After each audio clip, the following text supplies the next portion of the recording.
me earn it.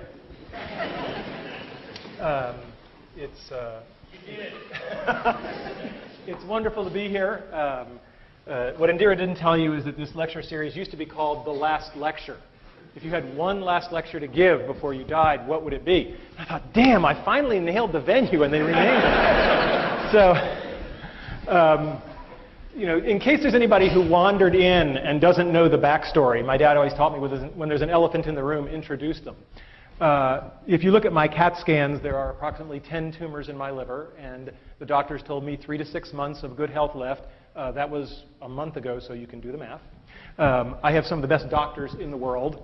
So that is what it is. We can't change it, and we just have to decide how we're going to respond to that. We cannot change the cards we are dealt, just how we play the hand. If I don't seem as depressed or morose as I should be, sorry to disappoint you. And I assure you, I am not in denial. It's not like I'm not aware of what's going on. My family, my 3 kids, my wife, we just decamped. We bought a lovely house in Chesapeake, Virginia, near Norfolk, and we're doing that because that's a better place for the family to be down the road. And the other thing is I am in phenomenally good health right now. I mean, it's the greatest thing of cognitive dissonance you will ever see is the fact that I am in really good shape. In fact, I'm in better shape than most of you.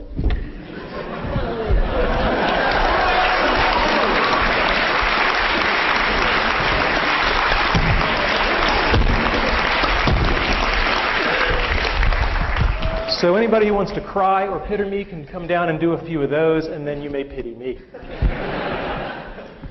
All right, so what we're not talking about today, we're not talking about cancer, because I spent a lot of time talking about that, and I'm really not interested. If you have any herbal supplements or remedies, please stay away from me. And we're not going to talk about things that are even more important than achieving your childhood dreams. We're not going to talk about my wife, we're not talking about my kids, because I'm good, but I'm not good enough to talk about that without tearing up.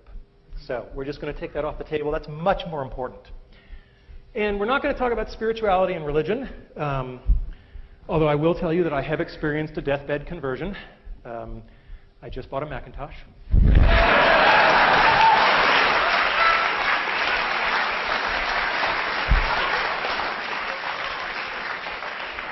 Now, I knew I'd get 9% of the audience with that, but... All right, so what is today's talk about then? It's about my childhood dreams and how I've achieved them. I've been very fortunate that way. How I believe I've been able to enable the dreams, of others. And to some degree, lessons learned. I'm a professor. There should be some lessons learned. And how you can use the stuff you hear today to achieve your dreams or enable the dreams of others. And as you get older, you may find that enabling the dreams of others thing is even more fun. So what were my childhood dreams? Well, I had a really good childhood. I mean, no kidding around. I was going back through the family archives, and what was really amazing was I couldn't find any pictures of me as a kid where I wasn't smiling, right? And that was just a very gratifying thing. There was our dog, right? Aw, thank you. And there I actually have a picture of me dreaming. Right? And I did a lot of that, There's a lot of wake-ups, And it was an easy time to dream. I was born in 1960, right? When you're 8 or 9 years old and you look at the TV set and men are landing on the moon, anything is possible. And that's something we should not lose sight of, is that the inspiration and the permission to dream is huge. So what were my childhood dreams? You may not agree with this list, but I was there. Being in zero gravity, playing in the National Football League, authoring an article in the World Book Encyclopedia. I guess you can tell the nerds early. Being Captain Kirk. Anybody here have that childhood dream? Not at CMU, no. I wanted to become one of the guys who won the big stuffed animals in the amusement park, and I wanted to be an Imagineer with Disney, right? These are not sorted in any particular order, although I think they do get harder, except for maybe the first one. Okay, so being in zero gravity. Now, it's important to have specific dreams. I did not dream of being an astronaut, because when I was a little kid, I wore glasses, and they told me, oh, astronauts can't have glasses. And I was like, I didn't really want the whole astronaut gig. I just wanted the floating. So, and as a child, prototype 0.0. But that didn't work so well. And it turns out that NASA has something called the Vomit Comet that they use to train the astronauts. And this thing does parabolic arcs. And at the top of each arc, you get about 25 seconds where you're ballistic, and you get about a rough equivalent of weightlessness for about 25 seconds. And there is a program where college students can submit proposals, and if they win the competition, they get to fly. And I thought that was really cool, and we had a team, and we put a team together, and they won, and they got to fly. And I was all excited because I was going to go with them. And then I hit the first brick wall, because they made it very clear that under no circumstances were faculty members allowed to fly with the teams. I know, I was heartbroken, right. I was like, but I worked so hard. And so I read the literature very carefully, and it turns out that NASA, it's part of their outreach and publicity program, and it turns out that these students were allowed to bring a local media journalist from their hometown.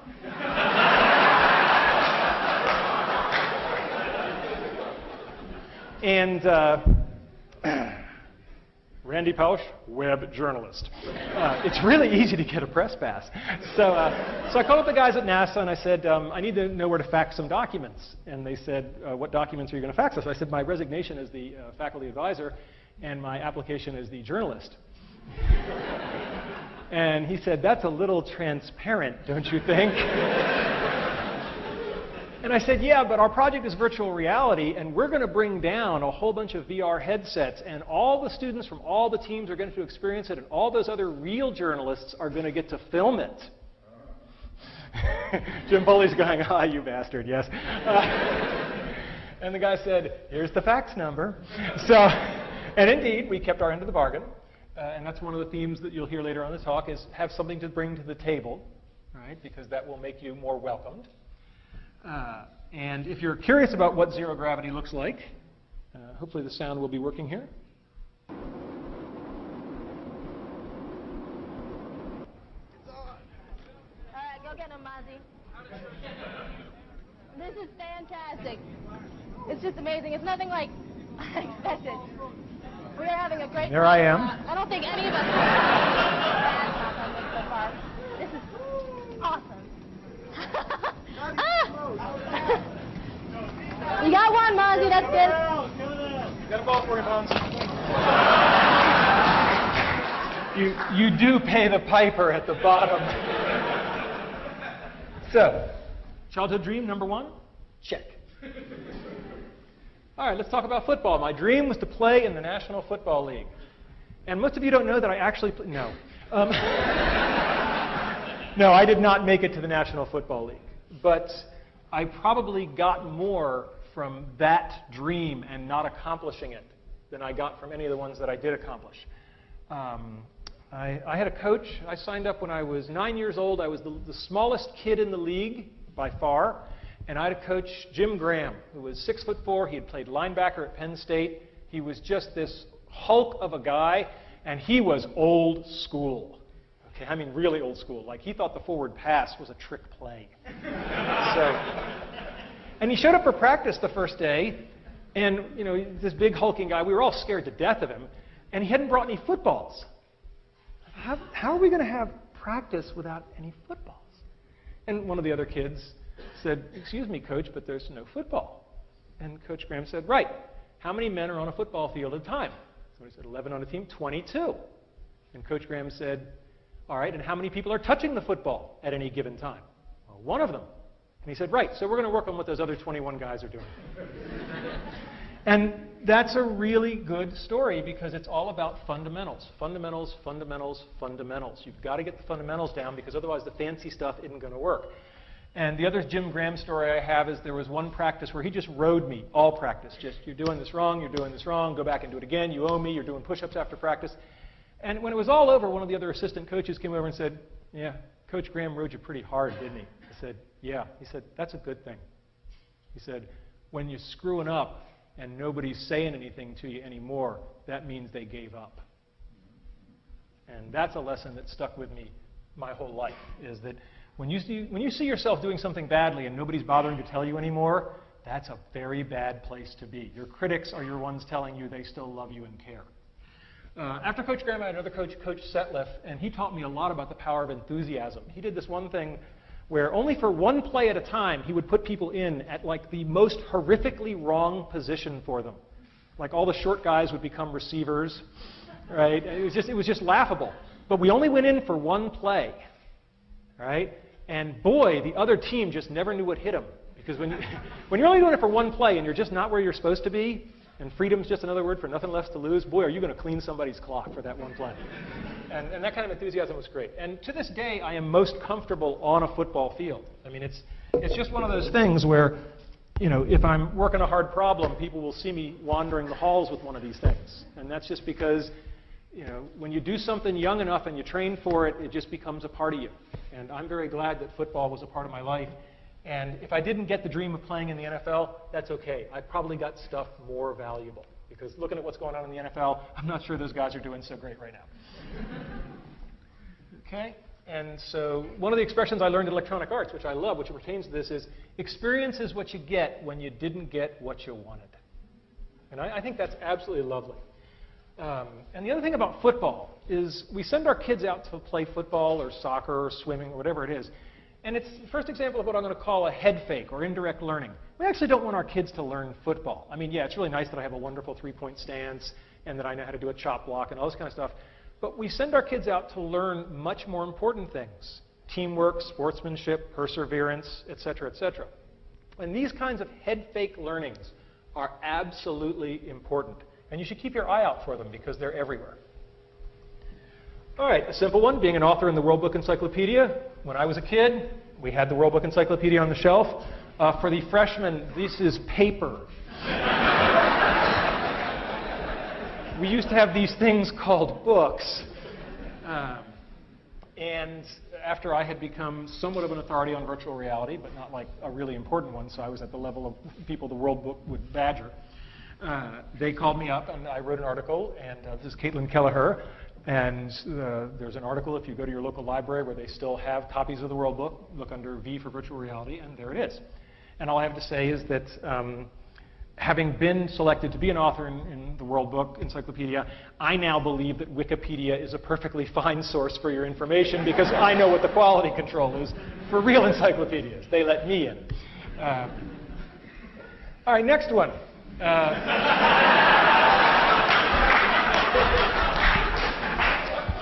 At a certain point, you just realize there's some things you're not going to do, so maybe you just want to stand close to the people. And I mean, my God, what a role model for young people. I mean, just this is everything you want to be. And what I learned that carried me forward in leadership later is that, you know, he wasn't the smartest guy on the ship. I mean, Spock was pretty smart, and McCoy was the doctor, and Scotty was the engineer, and you sort of go, and what skill set did he have to get on this damn thing and run it? And, you know, clearly there's this skill set called leadership.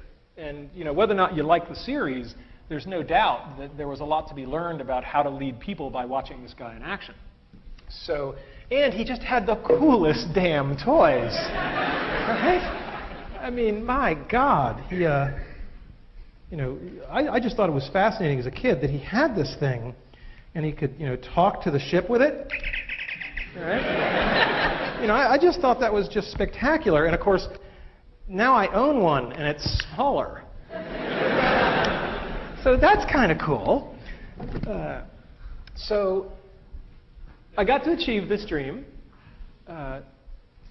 James T. Kirk, his alter ego, William Shatner, wrote a book, which I think was actually a pretty cool book. It was with Chip Walter, who is a Pittsburgh-based author who's quite good. And they wrote a book on basically the science of Star Trek, you know, what has come true. And they went around to top places around the country and looked at various things, and they came here to study our virtual reality setup. And so we built a virtual reality for him. It looked something like that.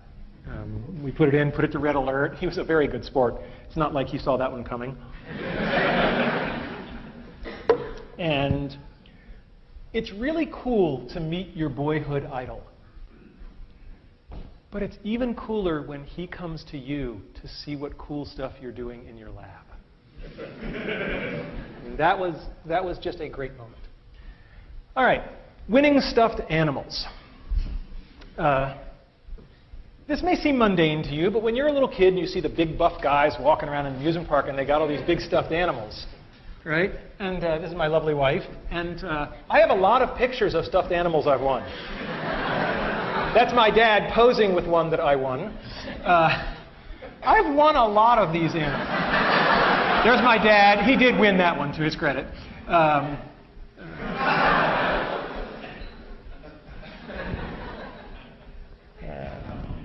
Right? And this was just a big part of my life and my family's life. But, you know, I can hear the cynics. You know, in this age of digitally manipulated things, maybe those bears really aren't in the picture with me. Or maybe I paid somebody $5 to take a picture in the theme park next to the bear. And I said, how in this age of cynicism can I convince people? And I said, I know. I can show them the bears. Bring them out.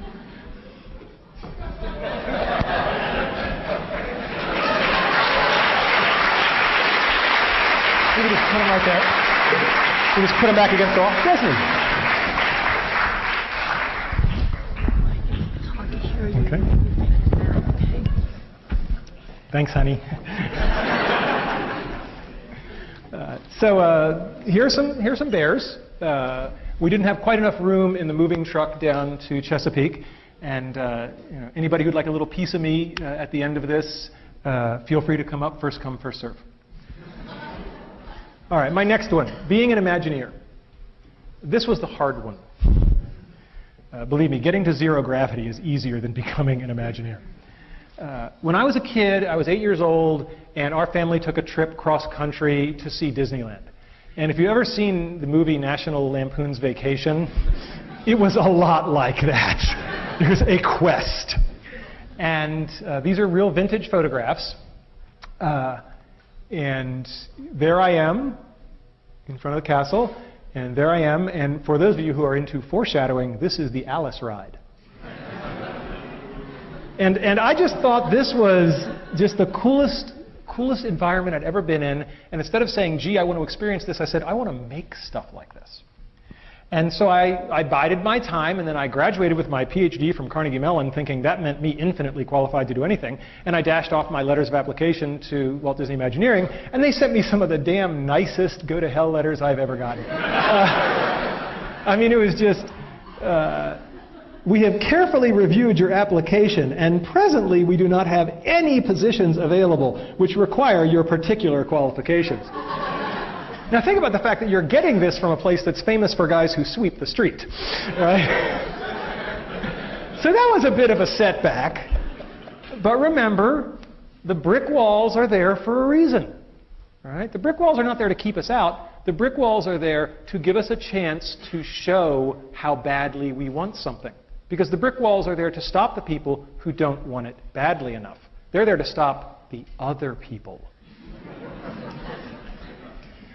All right, fast forward to 1991. We did a system back at the University of Virginia called Virtual Reality on $5 a day. Just one of those unbelievable, spectacular things. I was so scared back in those days as a junior academic. Jim Foley's here, and I just love to tell this story. He knew my undergraduate advisor, Andy Van Dam, and I'm at my first conference, and I'm just scared to death. And this icon in the user interface community walks up to me and just out of nowhere just gives me this huge bear hug, and he says, "That was from Andy." And that was when I thought, okay, maybe I can make it, all right? You know, maybe I do belong. And a similar story is that this was just this unbelievable hit because at the time everybody needed $500,000 to do virtual reality, and everybody felt frustrated. And we literally hacked together a system for about $5,000 in parts and made a working VR system. And people were just like, oh my God, it's like, you know, the Hewlett-Packard Garage thing. This is so awesome. And so I'm giving this talk, and the room has just gone wild. And during the Q&A, a guy named Tom Furness, who was one of the big names in virtual reality at the time, he goes up to the microphone and he introduces himself. And I didn't know what he looked like, but I sure as hell knew the name. And he asked a question. And I was like, I'm sorry, did you say you're Tom Furness? He said, yes. I said, then I would love to answer your question, but first, will you have lunch with me tomorrow? And there's a lot in that little moment, right? There's a lot of humility, but also asking a person where he can't possibly say no.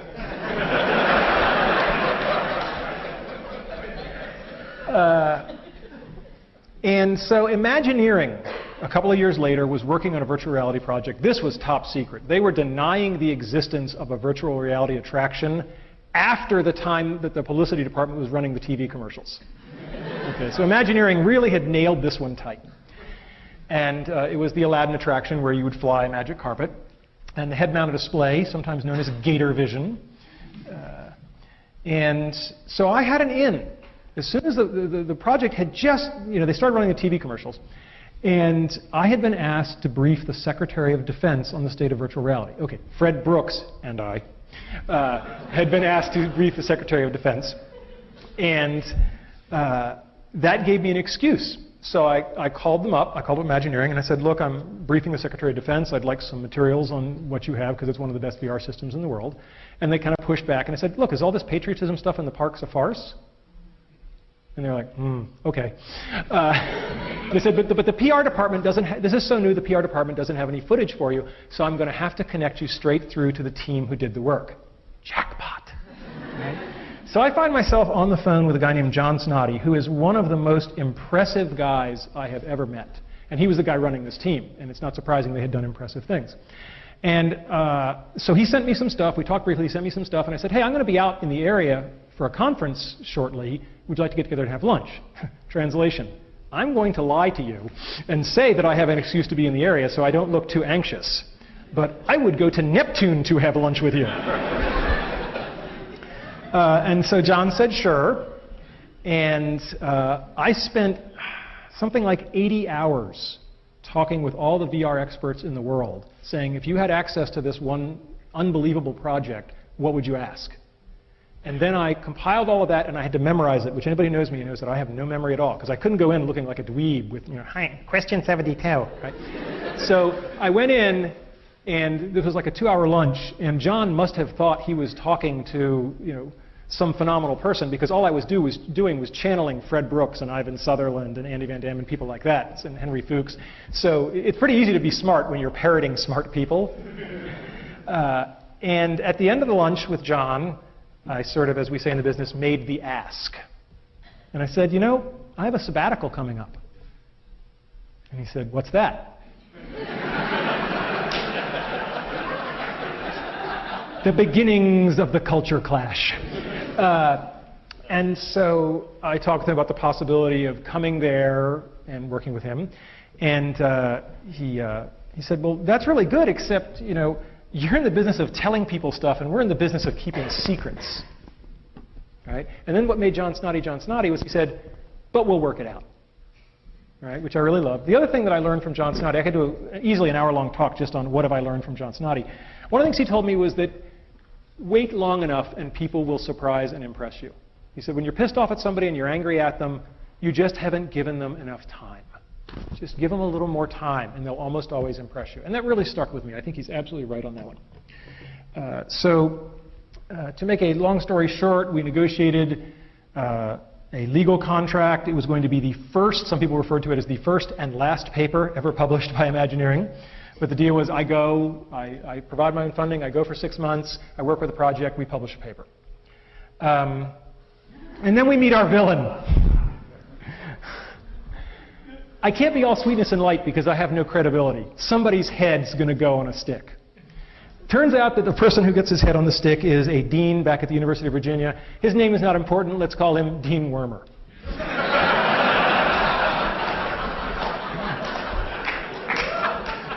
And Dean Wormer has a meeting with me where I say I want to do this sabbatical thing, and I've actually gotten the Imagineering guys to let an academic in, which is insane. I mean, if John hadn't gone nuts, this would never have been a possibility. This is a very secretive organization. And Dean Wormer looks at the paperwork and he says, well, it says they're going to own your intellectual property. And I said, yeah, we got the agreement to publish the paper. There is no other IP. I don't do patentable stuff. And he says, yeah, but you might. So deal's off, and just get him to change that little clause there, and then come back to me. I'm like, excuse me? And then I said to him, I want you to understand how important this is. If we can't work this out, I'm going to take an unpaid leave of absence, and I'm just going to go there, and I'm going to do this thing. And he said, hey, I might not even let you do that. I mean, you've got the IP in your head already, and maybe they're going to suck it out of you, so that's not going to fly either.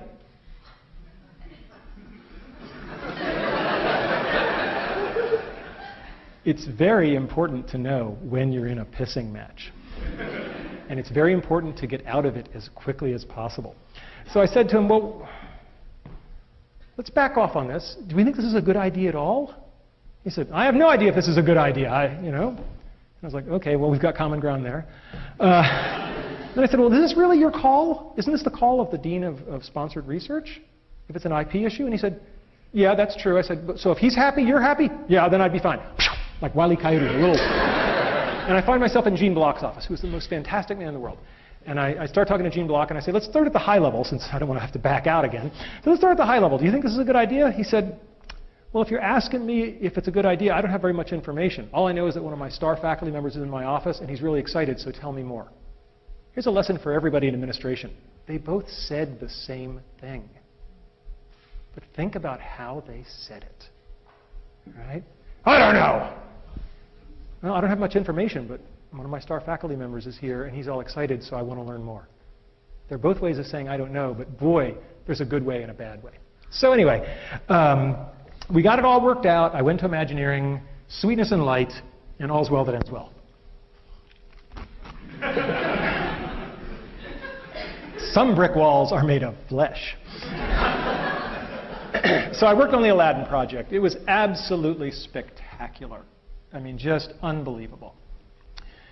Here's my nephew Christopher. This was the apparatus. You would sit on this sort of motorcycle type thing, and you would steer your magic carpet, and you would put on the head-mounted display. The head-mounted display was very interesting. It had two parts, and it was a very, very clever design. To get throughput through, the only part that touched the guest's head was this little cap, and everything else clicked onto it, all the expensive hardware. So you could replicate the caps, because they were basically free to manufacture.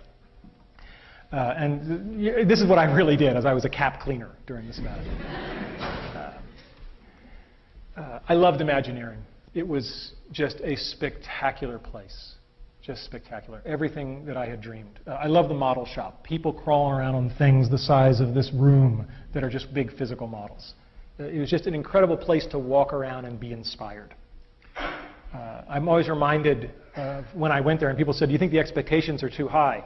And I said, you ever see the movie Charlie and the Chocolate Factory, Willy Wonka and the Chocolate Factory, where Gene Wilder says to the little boy Charlie, he's about to give him the chocolate factory, he says, well, Charlie, did anybody ever tell you the story of the little boy who suddenly got everything he ever wanted? Charlie's eyes get like saucers, and he says, no, what happened to him? Gene Wilder says, he lived happily ever after. Okay, so working on the Aladdin VR, I described it as a once in every 5 years opportunity, and I stand by that assessment. It forever changed me. It wasn't just that it was good work and I got to be a part of it, but it got me into the place of working with real people and real HCI, user interface issues. Most HCI people live in this fantasy world of white-collar laborers with PhDs and master's degrees, and until you got ice cream spilled on you, you're not doing field work, right? And more than anything else from John Snoddy, I learned how to put artists and engineers together, and that's been the real legacy. We published a paper, just a nice academic cultural scandal. When we wrote the paper, the guys at Imagineering said, well, let's do a nice big picture, like you would in a magazine. And the SIGGRAPH committee, which accepted the paper, it was like this big scandal. Are they allowed to do that? There was no rule. So we published the paper, and amazingly, since then, there's a tradition of SIGGRAPH papers having color figures on the first page. So I've changed the world in a small way. And then at the end of my 6 months, they came to me and they said, you want to do it for real? You can stay.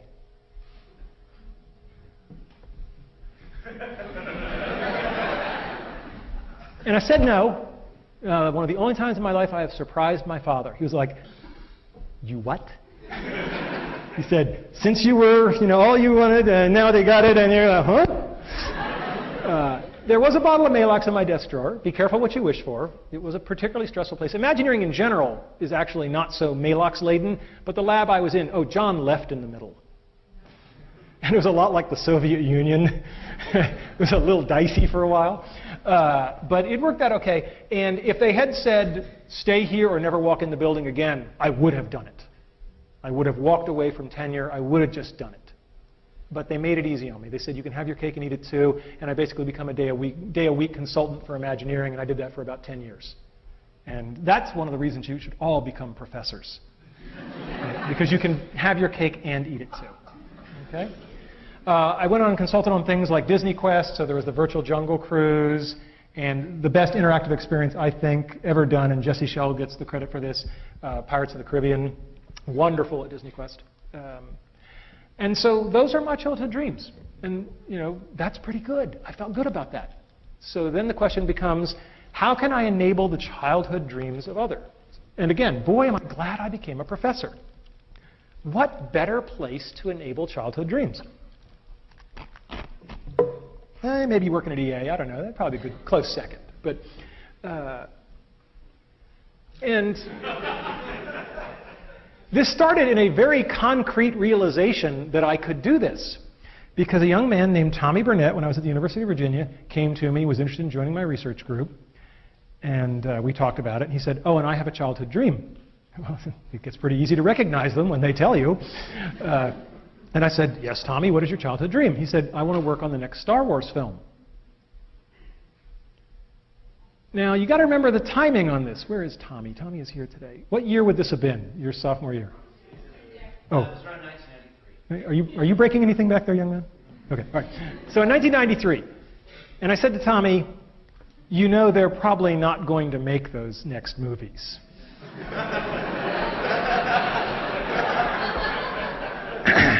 And he said, no, they are.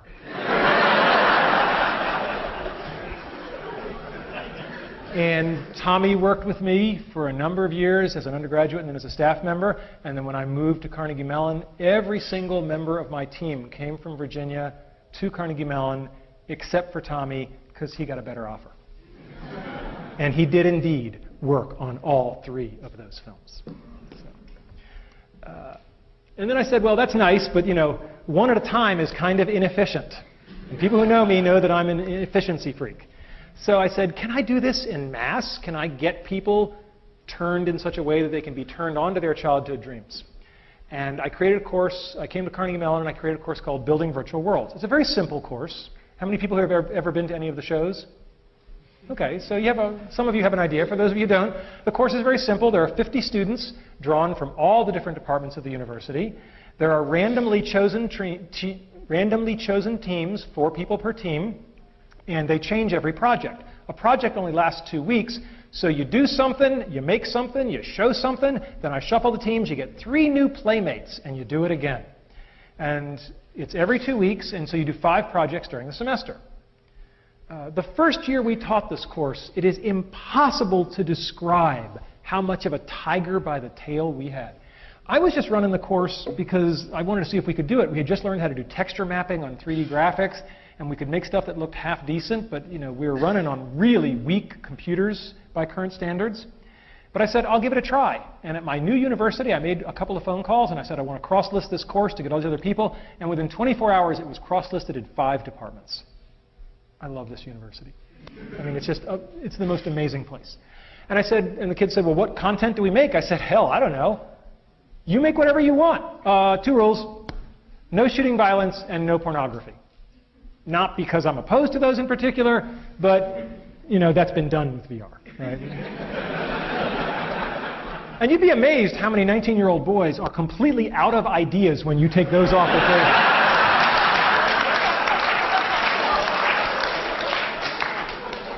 Anyway, so I taught the course. The first assignment, I gave it to them. They came back in 2 weeks, and they just blew me away. I mean, the work was so beyond, literally, my imagination. Because I'd copied the process from Imagineering's VR lab, but I had no idea what they could or couldn't do with it as undergraduates and how, because their tools were weaker. And they came back in the first assignment, and they did something that was so spectacular that I literally did 10 years as a professor, and I had no idea what to do next. So I called up my mentor. I called up Andy Van Dam. And I said, Andy, I just gave a 2-week assignment, and they came back and did stuff that if I'd given them a whole semester, I would have given them all A's. Sensei, what do I do?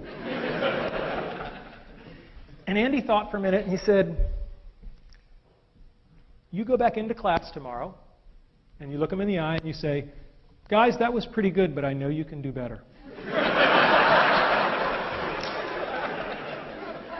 And that was exactly the right advice, because what he said was, you obviously don't know where the bar should be, and you're only going to do them a disservice by putting it anywhere.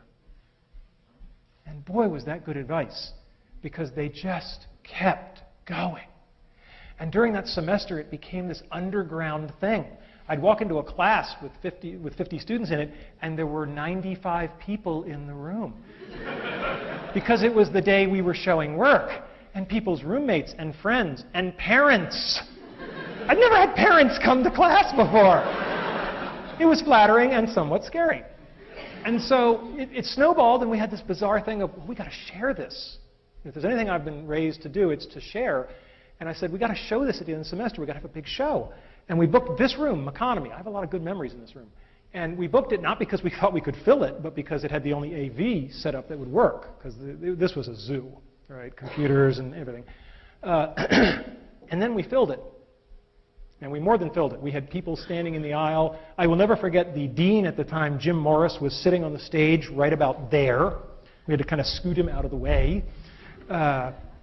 And the energy in the room was like nothing I'd ever experienced before. And President Cohen, Jerry Cohen, was there, and he sensed the same thing. He later described it as like an Ohio State football pep rally, except for academics. And he came over and he asked exactly the right question. He said, before you start, he said, I got to know, where are these people from? He said, the audience, what departments are they from? And we polled them, and it was all the departments. And I felt very good, because I had just come to campus, he had just come to campus, and my new boss had seen in a very corporal way that this is the university that puts everybody together. And that made me feel just tremendous. So we did this campus-wide exhibition. People perform down here. They're in costume. And we project just like this, and you can see what's going on. You can see what they're seeing in the head mount. There's a lot of big props. So there's a guy whitewater rafting. This is Ben and E.T. And yes, I did tell them if they didn't do the shot of the kids biking across the moon, I would fail him. That is a true story. And I thought I'd show you just... So I thought I'd show you just one world. And if we can get the lights down, if that's at all possible. No. Okay, that means no. All right. All right, we'll just do our best then. Oh, hello there. I'm lonely. Make me a world.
Now they're going to turn this on its head. Watch closely.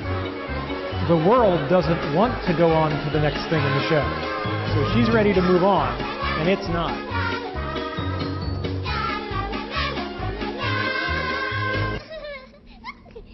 What are you doing? Can't end this now. But there are so many other worlds that have to go. But our world is the best world. Hey, no!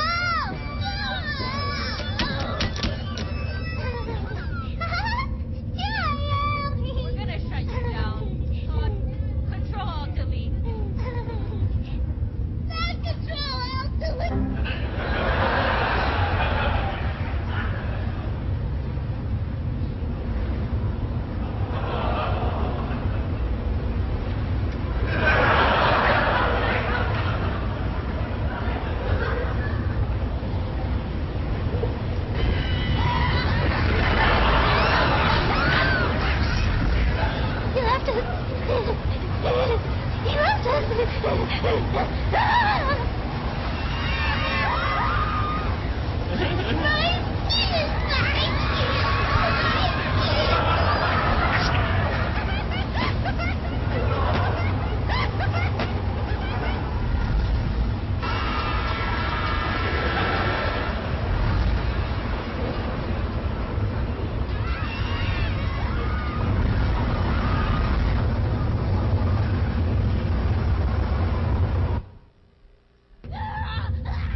It was an unusual course.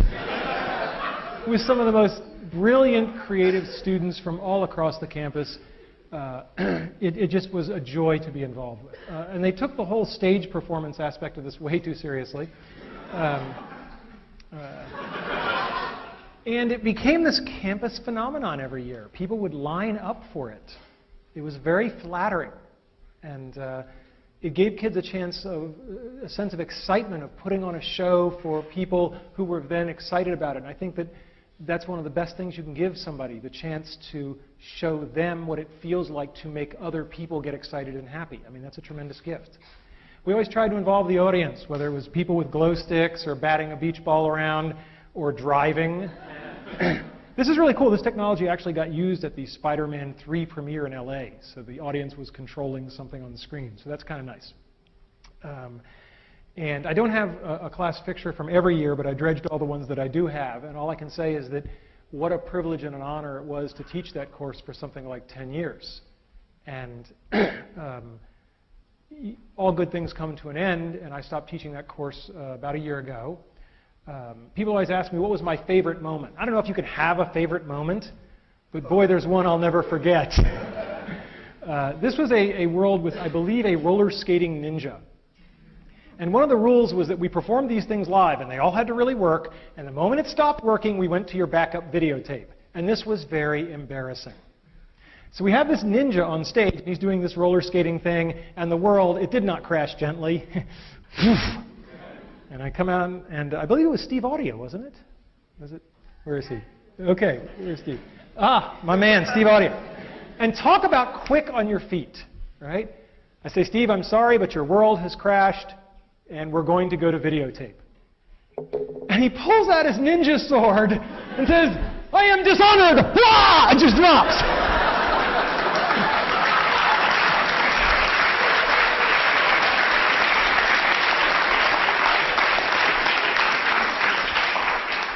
And so I think it's very telling that my favorite moment in 10 years of this high technology course was a brilliant ad lib. And then when the videotape is done and the lights come up, he's lying there lifeless and his teammates drag him off. It was really a fantastic moment. And the course was all about bonding. People used to say, well, you know, what's going to make for a good world? I said, I can't tell you beforehand, but right before they present it, I can tell you if the world's good just by the body language. If they're standing close to each other, the world is good. All right?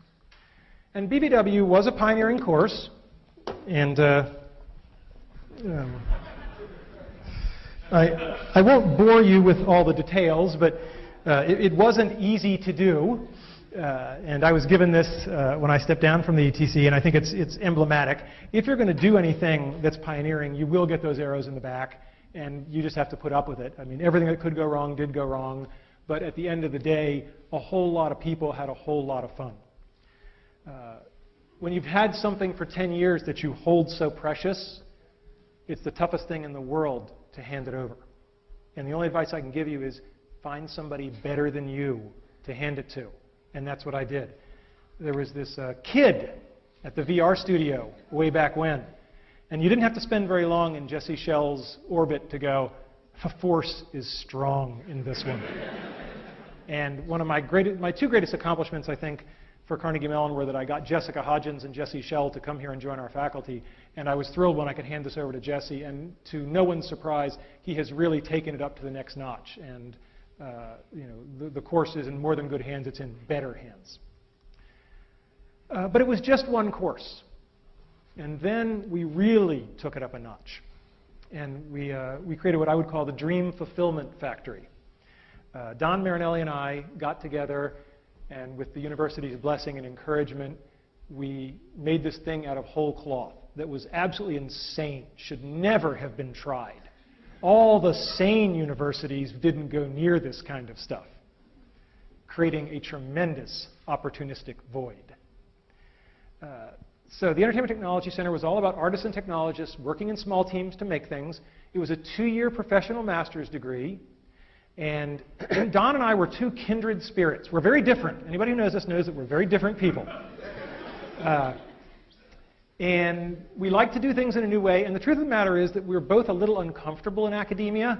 I used to say that I'm uncomfortable as an academic because I come from a long line of people who actually worked for a living. So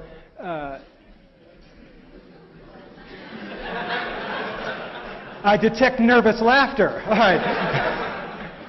And I want to stress, Carnegie Mellon is the only place in the world that the ETC could have happened. By far, the only place. Okay, this picture was Don's idea, okay? And we like to refer to this picture as Don Marinelli on guitar and Randy Pausch on keyboards. But we really did play up the left brain, right brain, and it worked out really well that way. Don is an intense guy.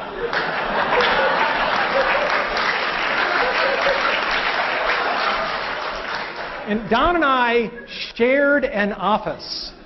And at first it was a small office. We shared an office for 6 years. Right? Now, those of you who know Don know he's an intense guy. Right? And, given my current condition, somebody was asking me, this is a terrible joke, but I'm going to use it anyway. Because I know Don will forgive me. Somebody said, given your current condition, have you thought about whether you're going to go to heaven or hell? And I said, I don't know, but if I'm going to hell, I'm due 6 years for time served. But I kid. Sharing an office with Don was really like sharing an office with a tornado, right? There was just so much energy, and you never knew which trailer was next, right? But you knew something exciting was going to happen. And there was so much energy. And I do believe in giving credit where credit is due. So in my typically visual way, right, if Don and I were to split the success for the ETC, he clearly gets the lion's share of it. He did the lion's share of the work. Okay, he had the lion's share of the ideas. It was a great teamwork. I think it was a great yin and a yang, but it was more like yin and yang. Right? And he deserves that credit, and I give it to him because the ETC is a wonderful place. And he's now running it, and he's taking it global. We'll talk about that in a second. Describing the ETC is really hard, and I finally found a metaphor.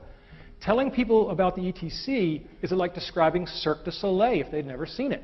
Sooner or later, you're going to make the mistake. You're going to say, well, it's like a circus. And then you're dragged into this conversation about, oh, how many tigers, how many lions, right? How many trapeze acts? And that misses the whole point. So when we say we're a master's degree, we're really not like any master's degree you've ever seen.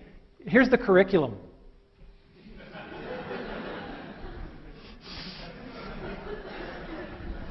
The curriculum ended up looking like this. All I want to do is visually communicate to you that you do 5 projects in building virtual worlds, then you do 3 more. All of your time is spent in small teams making stuff. None of that book learning thing. Don and I had no patience for the book learning thing. It's a master's degree. They already spent 4 years doing book learning. Right? By now they should have read all the books. The keys to the success were that Carnegie Mellon gave us the reins. Completely gave us the reins. We had no deans to report to. We reported directly to the provost, which is great because the provost is way too busy to watch you carefully. We were given explicit license to break the mold. It was all project-based. It was intense. It was fun. And we took field trips. Every spring semester in January, we'd take all 50 students in the first-year class, and we'd take them out to shots at Pixar. We'd take them to Pixar, Industrial Light and Magic. And, of course, when you got guys like Tommy there acting as host, right, it's pretty easy to get entree to these places. So we did things very, very differently. The kind of project students would do, we did a lot of what we'd call edutainment. We developed a bunch of things with the Fire Department of New York, a network simulator for training firefighters, using video game-ish type technology to teach people useful things. That's not bad. Companies did this strange thing. They put in writing, we promise to hire your students. I've got the EA and Activision ones here. I think there are now, how many? 5? I was going to say, Drew knows, I bet. So there are 5 written agreements. I don't know of any other school that has this kind of written agreement with any company. And so that's a real statement. And these are multiple-year things. So they're agreeing to hire people for summer internships that we have not admitted yet. That's a pretty strong statement about the quality of the program. And Don, as I said, he's crazy. And I mean that in a wonderful, complimentary way. He's doing these things where I'm like, oh my God. He's not here tonight because he's in Singapore, because there's going to be an ETC campus in Singapore. There's already one in Australia, and there's going to be one in Korea. So this is becoming a global phenomenon. So I think this really speaks volumes about all the other universities. It's really true that Carnegie Mellon is the only university that can do this. We just have to do it all over the world now. One of the big success about the ETC is teaching people about focus. Oh, now I hear the nervous laughter from the students. I had forgotten the delayed shock therapy effect of these bar charts. When you're building virtual worlds, every 2 weeks we get peer feedback. We put that all into a big spreadsheet, and at the end of the semester, you had 3 teammates per project, 5 projects. That's 15 data points. That's statistically valid. And you get a bar chart telling you on a ranking of how easy you are to work with where you stack up against your peers. Boy, that's hard feedback to ignore. Some still managed, but... But for the most part, people looked at that and went, wow, I gotta pick it up a notch. I better start thinking about what I'm saying to people in these meetings. And that is the best gift an educator can give, is to get somebody to become self-reflective. So the ETC was wonderful, but even the ETC, and even as Don scales it around the globe, it's still very labor intensive.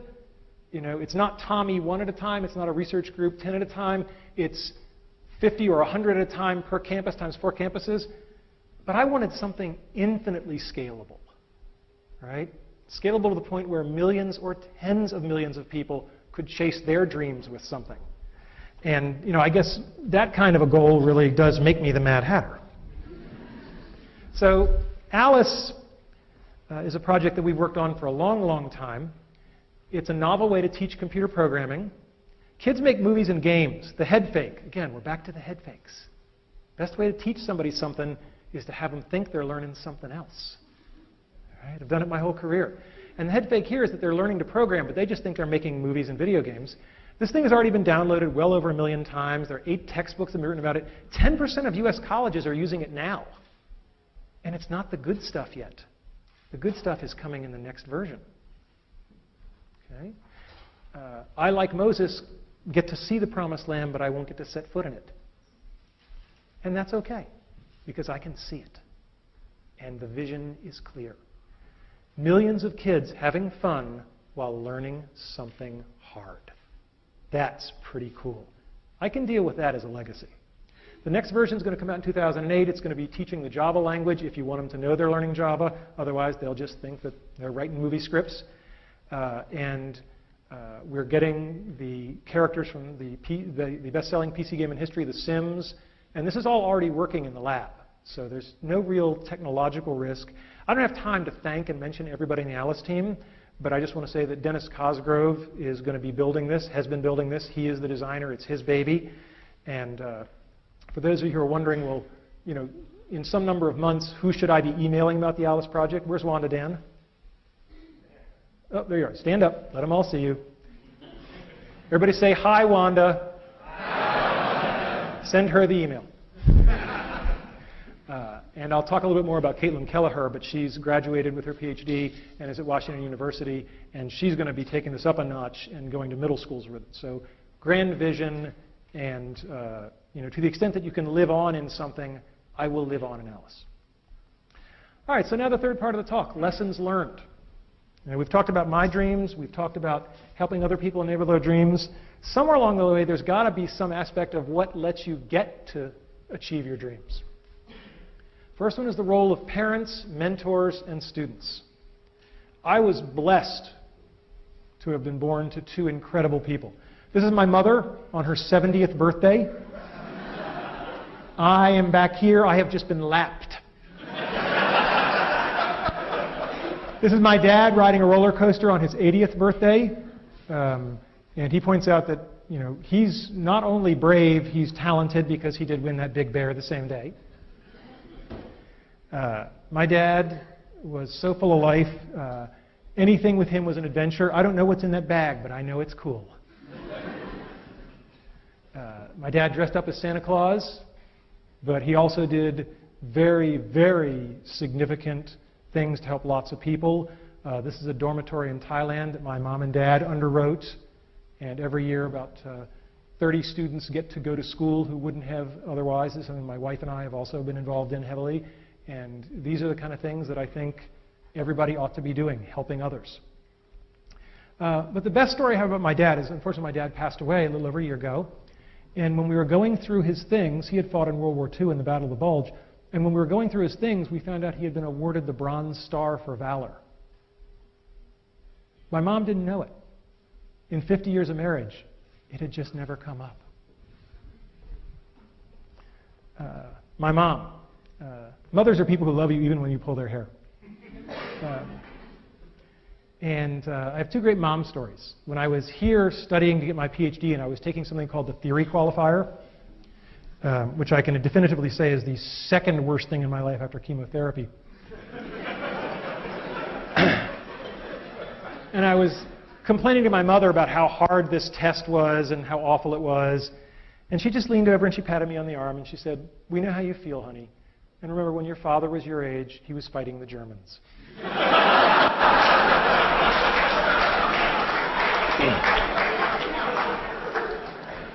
After I got my PhD, my mother took great relish in introducing me as, "This is my son. He's a doctor, but not the kind who helps people."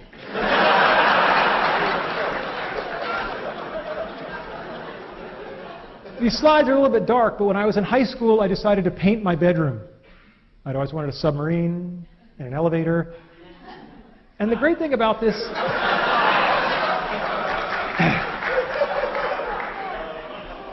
What can I say? And the great thing about this is they let me do it. And they didn't get upset about it, and it's still there. If you go to my parents' house, it's still there. And anybody who is out there who is a parent, if your kids want to paint their bedroom, as a favor to me, let them do it. Okay? It'll be okay. Don't worry about resale value on the house. Other people who help us besides our parents, our teachers, our mentors, our friends, our colleagues. God. What is there to say about Andy Van Dam? When I was a freshman at Brown, he was on leave. And all I heard about was this Andy Van Dam. He was like a mythical creature. Like a centaur, but like a really pissed off centaur. And everybody was like really sad that he was gone, but kind of more relaxed. And I found out why, because I started working for Andy. I was a teaching assistant for him as a sophomore, and I was quite an arrogant young man.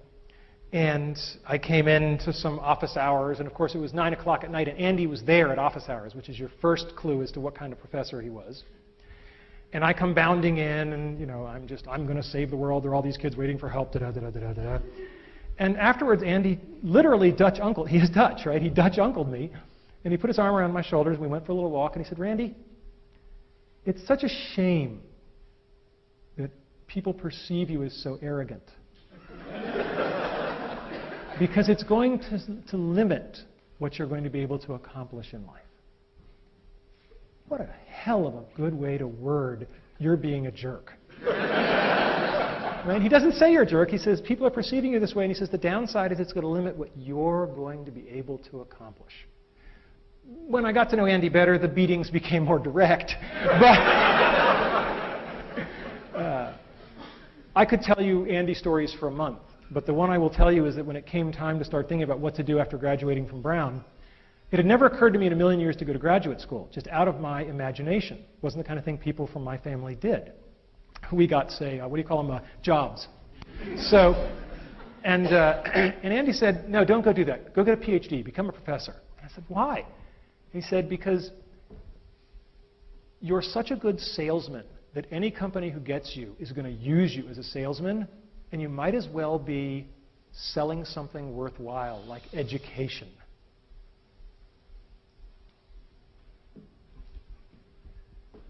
Thanks.